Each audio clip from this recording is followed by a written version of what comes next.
Hey guys, welcome back to Real Talk with Iffy, and I'm Iffy. Yes, we're back. Episode 4.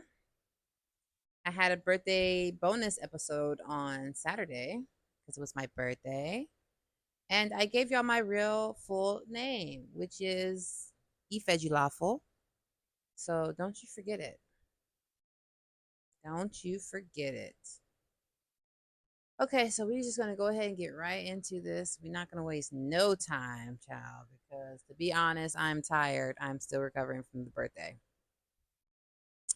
So, what are we talking about today? We are talking about the 3 mistakes that diaspora buyers make when they are purchasing land or property. Okay. Now,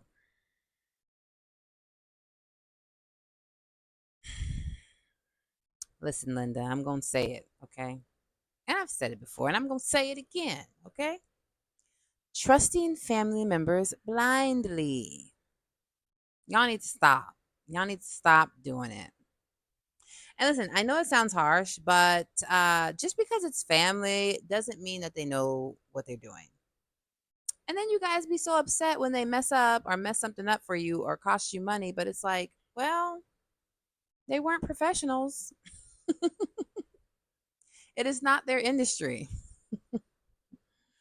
So y'all got to get out of doing that. Okay. And I know that your family members mean well. Sometimes they mean well, and other times we'll say money changes people. We'll say that, okay? So please hire a professional, hire Global Properties, Miss Ifejulafo, okay? Because this is the thing. Let's get real, because this is real talk. When you ask someone to do something, they're not going to do it how you do it because it's not theirs, okay? But when you hire a professional, they're probably going to do it better than you would have done it because why? Their job depends on it. That's why. Yes. Because if they don't do their job right, then they're not going to get clients. So hire a professional or do it yourself. But when I say diaspora, I mean that you're not here. So you can't do it yourself. Just go ahead and hire me so I can help you. All right? Okay. All right. Number 2. All right. Number 2. Paying in full before you verify. We spoke about this also before. And we're going to speak about a lot of things over and over because I want to get it ingrained in your head. I want you to understand what you need to be doing and how things work, okay? Now, like I said before, you probably won't get away with not paying something, but don't pay everything, okay? Oh, just don't pay everything before you verify. All right? And what should you be verifying? Well, the land. You should be verifying the land. You should be verifying the location. You should be verifying the paper trail. All right. And matter of fact, next episode, we're going to talk about verification. I'm going to show you a few things to do to verify paperwork. Because when you ask for paperwork, they're going to just try to WhatsApp you pictures, and that's not good enough. So we'll be talking about that next Monday. All right. But anyways, yeah, you want to hire me so that I can get everything verified for you so that you can send the full payment. But don't you send that payment until it's been verified, please. Save the troubles of losing your money. Okay? All right, number 3, the third mistake, the last mistake. What is it?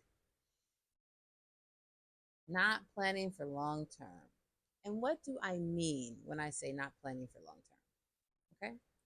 When I say that, I mean maintenance. You're buying land, and then you're like, oh, I bought this land, and in 2 years, I'm going to build a house, or I'm going to build a mall, or whatever you're going to build.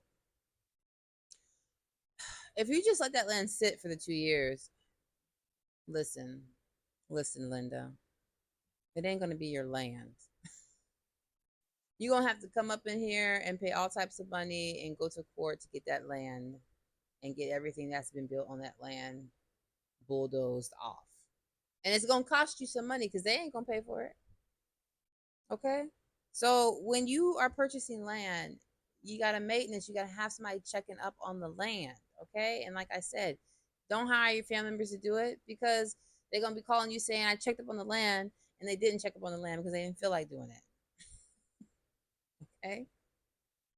Call me, okay? Call my company. I'm going to check up on the land. And how often should you check up on the land? Well, some people say every other month. I say once a month. If it was my land, when I have a spare time, I'm going to go check on that land. Okay. Anytime I have spare time, I'm going. But I would say minimum once a month. You should be checking up on that land. All right. So don't just buy land and then just let it sit. Because even in the States, how many people buy houses and they don't check on the houses and then they find squatters and they're like, what the heck? And now they got to go get the squatters evicted. Squatters, you got to go and evict these people and they didn't even pay you a deposit. And let me tell you something, it can take up to 6 months to a year to evict someone in Nigeria. 6 months to a year. That's a long time. That's a long time to get somebody up out your house. So do things right the first time because the consequences here are high and expensive. So we want to do things right. So no matter where you're at in this world, if you're not here in Nigeria and you have property or you have land and you need someone to tend to it, that's my job. That's what you're going to call me for, okay? Because I'm here to save all y'all diasporas from the drama. I don't want to have to add you to my book of stories, horror stories. Don't make me have to put you in there, okay? So that's it. That's the last mistake. So, one, don't blindly trust your family, okay? Two, stop paying these people in full. Stop it. And three, okay? Check your land. Don't let it sit. Don't buy it and come back from a year and think that, your land's going to be free and clear for you to build on. Because it ain't. All right, guys, that's it. That's all for today. I thank you for tuning in to Real Talk with Iffy. And I will see you guys next Monday. Bye.